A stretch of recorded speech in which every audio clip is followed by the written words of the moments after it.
Virš 10 metų Lietuvoje yra atliekamas visuotinis naujagimių klausos patikrinimas. Nei vienas kūdikis nėra išleidžiamas iš stacionaro po gimimo be atlikto klausos tyrimo, bet kartais dėl tam tikrų priežasčių klausos tyrimo nepavyksta atlikti. Tai gali būti kažkoks ausies kanalo odos paburkimas, kažkokie susikaupę skysčiai ausytėse ir tai tikrai nereiškia, kad būtinai yra kažkoks klausos pažeidimas. Tačiau išleidus iš stacionaro tėvams visada išduodama rekomendacija, kad pakartotinai reikia atlikti tą klausos tyrimą per 3 arba 6 mėnesius. Galime pasidžiaugti, kad jau ir pas mus turime naujagimių patikros klausos tyrimą, kuriam užsiregistruoti galima pakankamai greitai ir tada pasitikrinus klausą dažniausiai tėvai nusiramina. Naujagimis šio tyrimo metu, kuris vadinasi otoakustinės emisijos tyrimas, turi miegoti.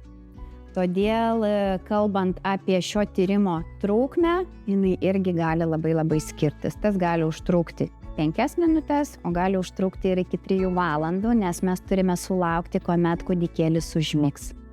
Tyrimo metu labai svarbu, kad kūdikis miegotų, nes tokiu būdu mes išvengiam papildomų judesių, papildomų nereikalingų garsų, ryjimo funkcijos ir kas irgi gali trukdyti klausos atlikimo tyrimui. Aišku, tėvai išgirdę, kad klausos tyrimas nepavyko, labai išsigąsta. Tačiau noriu nuraminti, tai dar nieko nereiškia, nes tas klausos tyrimas būtinai kartojamas. Gali būti ir tą pačią dieną, gali būti ir po savaitėlės, po 2 ir tai dar nieko nereiškia, jeigu ir pakartotinai jisai nepavyktų. Vis dėlto, jeigu klausos tyrimas nepavyksta kelis kartus, yra dar papildomų priemonių, kad ištirti vaiko klausos lygmenį ir tik po detalesnio ištyrimo mes galime iškelti tam tikrą diagnozę. Nepraėjus klausos tyrimo gimdymo namuose dar nereiškia, kad yra klausos nervo pažeidimas. Dažniausiai būna kitokios priežastys arba ausies kanalo paburkimas, susikaupę skysčiai, siera ir panašiai. Todėl nereikėtų išsigąsti, reikėtų nusiraminti, prisiminti, kad reikia laiku kreiptis per nurodytą terminą į gydytojus ir dažniausiai klausa būna normali.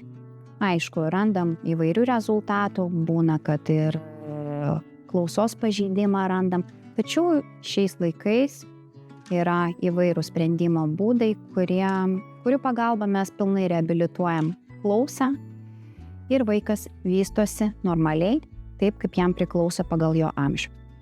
Tačiau turint klausos pažeidimą, klausos sutrikimą įgimtą, tai dar nieko nereiškia.